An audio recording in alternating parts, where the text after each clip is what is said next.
Hello everyone, मैं नकुल मेहता आप सभी का आपके अपने यूट्यूब चैनल एग्जाम योद्धा में स्वागत करता हूं। आशा करता हूं आप सभी अच्छे होंगे। आप सभी को पता है कि झारखंड माध्यमिक आचार्य का जो ऐसे साथी जो तैयारी कर रहे हैं वो अभी थोड़ा परेशान चल रहे हैं। ऐसा हम क्यों कह रहे हैं? क्योंकि आप लोगों ने लगभग बहुत सारे लोग जो है सो आप जुड़े हुए हैं टेलीग्राम चैनल से, व्हाट्सएप ग्रुप से, ठीक है। और यूट्यूब में कमेंट के माध्यम से लगातार आप लोगों का एक ही सवाल आ रहा है कि सर एग्ज़ाम जो है वो तय समय पर होगा कि नहीं होगा, रिजेक्शन लिस्ट कब तक आएगा, एडमिट कार्ड कब डाउनलोड होगा, है ना। और वैसे साथी जो नया नया अभी जुड़े हुए हैं जिनको पता नहीं है कि एग्ज़ाम डेट के बारे में भी कुछ है, तो एक चीज़ हम शुरू से बता देते हैं। इसको हम 2 मिनट में बताते हैं ये बात कि ये चीज़ तो आपको पता ही है कि ये माध्यमिक आचार्य का बहाली जो है वो सरकार अपना मर्जी से नहीं निकाला है।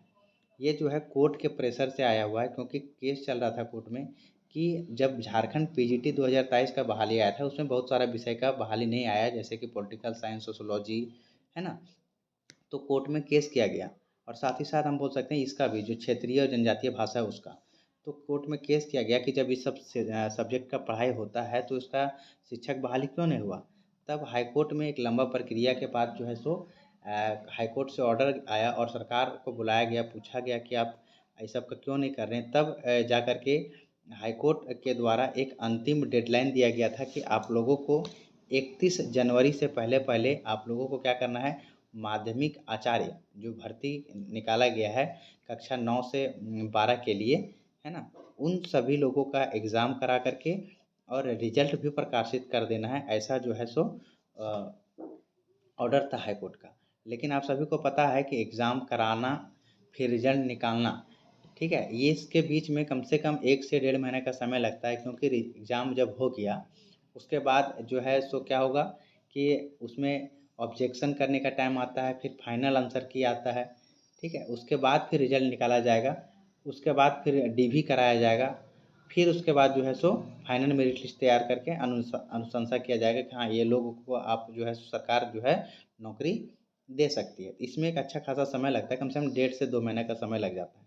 तो अगर 1.5-2 महीना लगता है तो 1 महीना जनवरी, 1 महीना उससे पहले दिसंबर, तो अगर 2 महीने का समय लगता है तो नवंबर में एग्ज़ाम हो जाना चाहिए। और आज जो है 31 अक्टूबर है, यानी अक्टूबर का महीना ख़त्म हो गया, कल से नवंबर स्टार्ट हो रहा है। तो अभी तक जो है क्या अपडेट है इसमें, अभी तक का क्या डेवलपमेंट है, यही चीज़ लेकर के अब सब परेशान है कि सरकार जो है ये कोर्ट का बात भी फेल हो जाएगा क्या। और जो है तैयारी करने वाले छात्र जो है सो बीच में भटक जा रहे हो, तैयारी नहीं कर पा रहे हैं। तो उम्मीद है जो हम बता रहे हैं वो बात आपको समझ में आ रहा होगा हम क्या कहना चाह रहे हैं। तो इसी को लेकर के जो लेटेस्ट डेवलपमेंट अभी तक नज़र आ रहा है उसमें ये है कि आप लोगों का जो है 14 नवंबर के आसपास में, 13-14 नवंबर के आसपास में रिजेक्शन लिस्ट आने की संभावना है। उससे पहले आ जाए तो बहुत अच्छी बात है, लेकिन उससे पहले नहीं आएगा। और एग्ज़ाम जो है सो सरकार के हिसाब से तो दिसंबर में ही संभव है, क्योंकि एग्ज़ाम में क्या है कि सबसे पहले जो है रिजेक्शन लिस्ट आएगा। और रिजेक्शन लिस्ट आने के बाद जो है क्या होगा कि एग्ज़ाम के लिए एडमिट कार्ड का डेट आएगा और फिर जो है सो एग्ज़ाम कंडक्ट करा जाएगा। तो कम से कम एडमिट कार्ड के बाद जो है 15 दिन का समय रहेगा। और इस बीच में आप सभी को जानते हैं कि जेएसएससी का एक एग्ज़ाम है वो कैंसिल हो चुका है, वो है जेएसएससी सीजीएल टेक्निकल, या कह सकते हैं सीजीएल टेक्निकल का एग्ज़ाम जो था एडमिट कार्ड आने के बाद भी कैंसिल हो गया था। और वो क्या कारण था अभी तक स्पष्ट रूप से नहीं पता चल पाया है, ना ही सरकार की ओर से उसका बताया गया था, बस अपरिहार्य कारण लिख करके रिजेक्ट कर दिया गया था। तो आप लोगों का एग्ज़ाम जो है जिस तरह से प्रस्तावित है कि 31 जनवरी से पहले कम से कम एग्ज़ाम तो कंडक्ट करा लिया जाएगा और रिजल्ट प्रकाशित करने का, वो चीज़ तो हो जाएगा जब तक कोर्ट का दोबारा इंटरफेरेंस नहीं होगा, है ना, जब तक कोर्ट दोबारा इसमें हस्तक्षेप ना करे, है ना। तो हम ऐसा क्यों कह रहे हैं कि कोर्ट दोबारा जो इसमें हस्तक्षेप कर सकती है, तो उसके पीछे का भी कारण है, क्योंकि आप सभी को पता है कि इसमें कंप्यूटर साइंस वालों का एक केस उसमें लग गया है ना। ये केस ये तो आप देखे होंगे कि नियुक्ति नियमावली को चुनौती दिया गया था कि कंप्यूटर साइंस वाला जो मामला है कि कंप्यूटर साइंस से बीएड नहीं होता है, इस तरह से कुछ केस किया गया है। और तो फिर बीएड कंप्यूटर साइंस वालों के लिए जो है सो बीएड का डिग्री क्यों मांग रहा है, इसको लेकर के एक केस जो है सो हाई कोर्ट में जो है सो दर्ज किया गया है, ठीक है। और ये भी चल ही रहा है, इसका जैसे ही कोई जजमेंट आता है तो फिर हम बताएंगे। और एक ये वाला केस था जिसमें नियुक्ति नियमावली को चुनौती दिया गया था कि जो एजुकेशन क्वालिफिकेशन है वो बीएड प्लस ग्रेजुएशन होना चाहिए, ना कि बीएड प्लस पीजी। ऐसा हम नहीं कह रहे हैं, इस तरह से लेकर के केस किया गया है एनईपी 2020 के तहत इस तरह से कहता है ये बात को लेकर के। अब देखिए इस मामला में कोर्ट क्या फैसला देता है। अगर ये दोनों मामला में अगर किसी तरह से डेट वगैरह बढ़ता है और कोर्ट फिर अगर इसमें अगर फैसला देता है कि स्टूडेंट के पक्ष में, तो सरकार वहाँ पे बताएगी कि सर आपने तो 31 जनवरी कह के रखा है, फिर तो इतना जल्दी एग्ज़ाम कंडक्ट नहीं कराएंगे, तो डेट बढ़ सकता है। लेकिन इसकी संभावना दोस्तों अगर हमसे बात पूछिएगा आप, तो बहुत ही कम है, ना के बराबर चांसेस है। क्योंकि एजुकेशन क्वालिफिकेशन को लेकर के राइट तो सरकार के पास है ही कि क्या रख सकता है। वो कंप्यूटर साइंस वाला मैटर थोड़ा सा फंसने वाला है ना। तो देखिए नवंबर 14 नवंबर तक जो भी न्यूज़ है मेरे पास उसके अनुसार कुछ ना कुछ इसमें ऑफिशियल अपडेट आपको देखने को मिलेगा।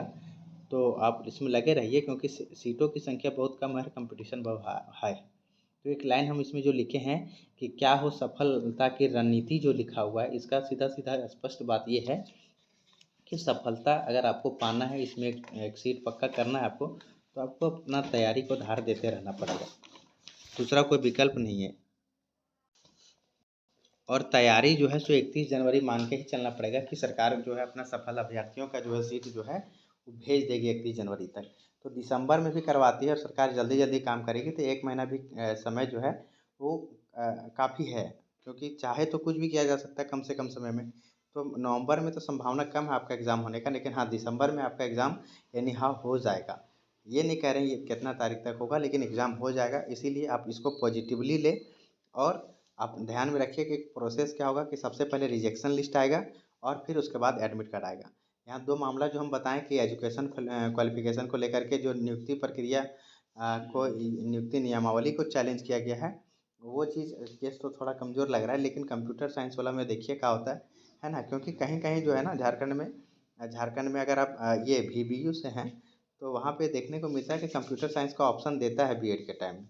अब ये हमको सारा यूनिवर्सिटी के बारे में मालूम नहीं है, लेकिन देखिए क्या होता है आगे जा कर के। तो हम एक ही बात कहना चाहेंगे कि आप तैयारी जो है सो करते रहिए, ठीक है? अभी तक इसका कोई ऑफ़िशियल अपडेट नहीं आया है, लेकिन कुछ हैं साथी जहाँ से कुछ इन्फॉर्मेशन मिलता है, तो अभी तक आपका जो प्रस्तावित एग्ज़ाम है वो दिसंबर ही है, ठीक है? तो दिसंबर में आपका एग्ज़ाम होगा, ठीक है? नवंबर में संभावना कम है, तो आप मान के चलिए कि दिसंबर में एग्ज़ाम होगा और ये अभी तक कोई किंतु परंतु नहीं है। पॉजिटिवली रहिए और तैयारी करते रहिए। थैंक यू ऑल, मिलते हैं नेक्स्ट वीडियो में। अगर वीडियो यहाँ तक अच्छा लगा हो तो आप चैनल को सब्सक्राइब करके बेल आइकन ज़रूर प्रेस कर लें और वीडियो को शेयर ज़रूर कर दें। और अभी तक आप जो है सो डिस्क्रिप्शन वाला लिंक जो दिया हुआ है व्हाट्सअप का, टेलीग्राम का, ट्विटर का, अगर आप फॉलो नहीं किए हैं तो फॉलो करके फॉलो ज़रूर कर लें, ताकि आपको पता है कि जब छोटा-छोटा बात के लिए वीडियो मैं नहीं बनाता हूँ, ज़्यादा से ज़्यादा इन्फॉर्मेशन जो है सो वहीं पे शेयर कर देते हैं। तो थैंक यू ऑल, मिलते हैं नेक्स्ट वीडियो में। तब तक आप सभी का बहुत-बहुत धन्यवाद यहाँ तक वीडियो में बने रहने के लिए।